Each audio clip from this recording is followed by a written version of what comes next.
how can we do this in a way that's better and actively positive, as opposed to just, okay, well, how can I travel in a way that doesn't really cause any harm? Well, okay, how can I travel, which is something I want to do, in a way which actively has a positive impact on the communities and the environments that I'm going to visit? We all have more agency and power than we realize.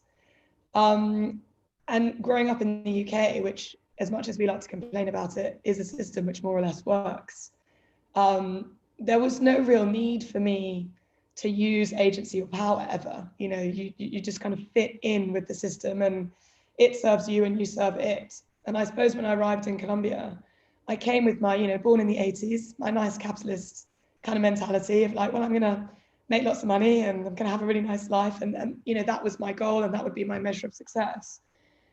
And I think the last 4 years, there's a real sense of money is important, and it's naive to say it's not.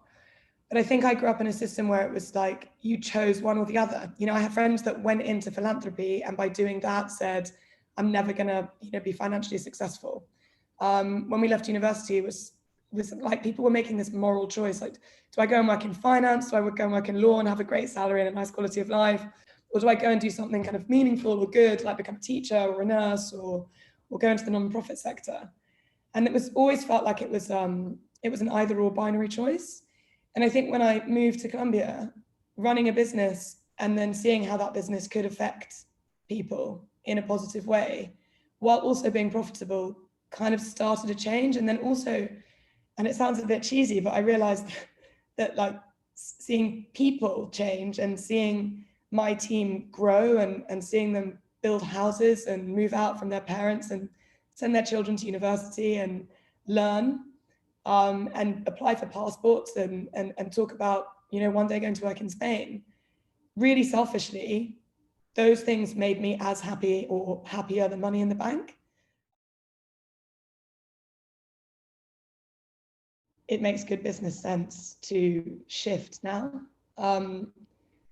I see coming out of the pandemic, obviously there's going to be, for those who've been cooped up, I think a great desire to travel.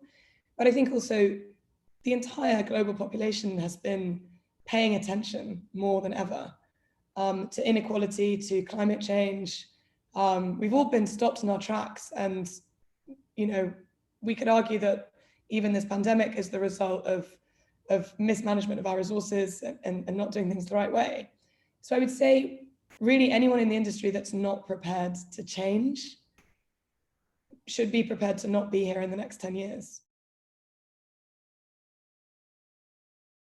Small business owners, I think, can change the world because big businesses take a long time to change. Governments take even longer. I think I was on a call listening to the Four Seasons the other day saying that they want to go single-use plastic free by 2028 or something. You think when you're a small business in travel, you can do that in 6 months. So I think the more of us that realize that we can make small changes, but a million small changes makes one really, really big change, the better. And also travelers. So on the other side of the equation, someone who's going for an amazing experience when they travel, it's letting people know that it no longer has to be a choice of an amazing experience or a positively impactful experience. And I think, as a traveler, I used to think it was one or the other. An eco hotel to me used to mean, oh, that's a hotel that, doesn't have air conditioning, and probably doesn't wash their sheets that much and doesn't want to change your towels and it's going to be a bit grubby. And it's now learning as travelers that actually you can go and have an incredibly luxurious experience and still have a positive impact. And that's something that I don't think as an industry, travel has done enough of telling. I think that's the story that really we need to get out there right now, is let people know that they can do good by spending their money in the right places. I'm going to say something that really upsets all the other hotel owners that are in my gang. Much more multicolored.